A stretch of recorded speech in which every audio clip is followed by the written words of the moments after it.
Hi everybody, this is the Baseball Hut, the amazing, spectacular, terrific, the great one, the people's champion, your host, the Hut, and welcome back to the Baseball Hut. I hope you like this video and subscribe.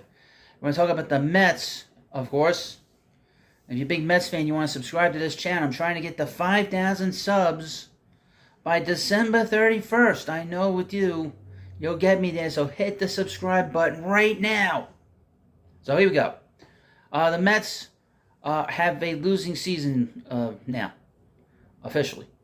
In the game against the Phillies on Thursday, they are officially the fourth team in history to have a losing season after winning 100 games last year. Terrible. That's disgusting. That sucks. That really sucks. You know, over the last few months, we've talked a lot about this Mets team, how bad they've played.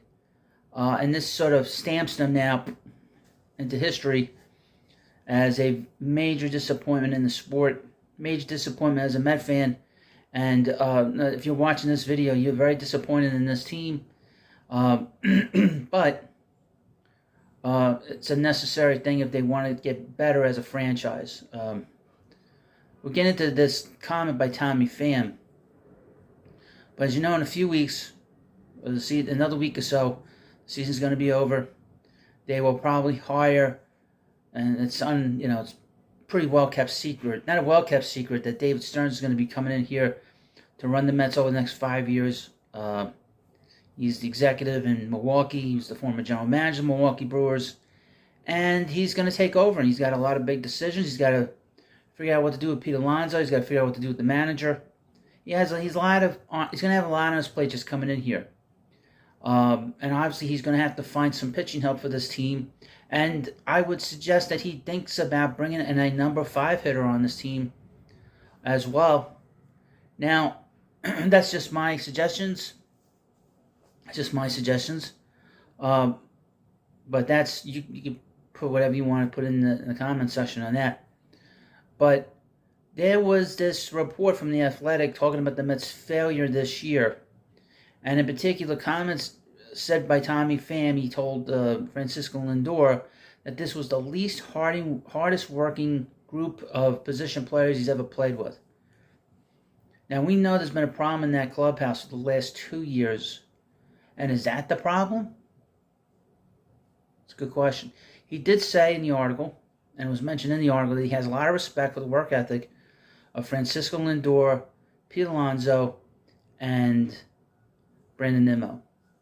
Now, WFAN attacked the Mets again, saying that this is a toxic situation, and that Pete Alonso seems to be at the center of it, just based on the idea that he is a free agent, which is stupid. There's plenty of players have been free agents. They won 101 games last year, and one of their players that they re-signed, Brandon Nimmo, was a free agent. So they won 101 games with this group. So weren't they a hard-working team last year? You know, winning is hard. You know, first of all, being an everyday player in the major leagues is hard. That's a lot of work, and to be a winning team and to be an everyday player is a lot of work, even more so. So last year they won 101 games. They're going to lose over 90 games this year, or close to 90 games. So what's the difference? Well, I'll mention the difference from last year to this year. Their pitching was terrible this year. And Scherzer and Verlander were basically third, fourth starters. They weren't like aces. They weren't Hall of Famers. And we know the Met pitching staff gave up a lot of runs in the first inning and scored very few runs in the first inning on the other side. So you have this sort of bad statistical issue that happened with the Mets. But WFN doesn't want to talk about that. Now, I'm going to ask this question. I said this on the Baseball Hut too. And you need to subscribe to the Baseball Hut too. Got a lot of different things on there. But I talked about this thing with the fan, in particular about these 3 particular players. Brandon Nimmo was a player that, when he was playing as a kid, there was no high school team. He was able to get drafted number 1 by the Mets in 2011. And people wonder, what are you drafting him for? He doesn't have a high school team.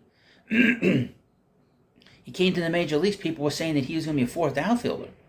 He's become almost like an all-star player the last 2 years. He's become one of the most reliable defensive center fielders in baseball. Now, this year he's taken a bit of a step back. I think he's lost a bit of a step. But last year he was so good. He was great last year defensively. You know, he went from being a minus defensive outfielder to a plus defensive outfielder. You don't get that way unless you're a hard worker. You know. And Pete Alonso had a reputation of being a guy that was a poor defensive player coming out of college, and he's become a plus defender at first. Probably not going to win a Gold Glove, but he's been pretty damn good. And Francisco Lindor, people say he's so naturally talented, but you have to work hard to be able to be on the field. I'll give him credit. He has been able to stay on the field this year and the last 2 years, and that is something to that you don't get that way unless you work hard, you keep your body in good shape, and you're able to sort of, you don't hear much about him having much of a nightlife. He's usually spending time with family, as far as I know. So he is doing all the right things, you would think, to keep himself on the field. Other than that injury 2 years ago, he's been able to stay on the field the last 2 years. And really, even Jeff McNeil has been able to stay on the field, even though he has struggled. Now, he was mentioned in this article, and I guess the sort of inference is he doesn't work hard enough. I don't know. But there are other guys on that roster that don't work, that are limited in what they do. We know coming out of spring training that they had 3 players on the team that were one-dimensional. Vogelback's one-dimensional, can't run, he can't play the field. Tim LeCastro, his designated base runner for him, plays defense, can't hit, has some speed. And of course, Luis Guillorme, who is a disaster offensively, a negative offensive player, negative. Supposed great defense, but his defense was brutal this year. If you paid attention, it was terrible this year.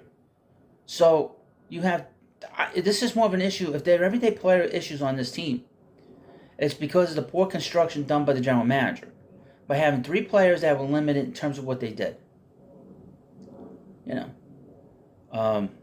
Now I would point out that what Tommy is saying should not be taken as the gospel. Because Tommy has bounced around and he's rubbed a lot of people the wrong way a lot of times. Give him credit. You could see the hard work that he was putting in to get himself to be an everyday player on the Mets. But he came in, not a lot of people had high expectations. I did myself. Because I knew his reputation to a certain degree. And I knew the fact that he was a guy that was a very intense guy. And this team needed that in that clubhouse. Mets need more of Tommy. They need a better. You know what the Mets need going forward? As I mentioned, a number 5 hitter. This Mets team needs a number 5 hitter that has a mentality of Tommy Pham.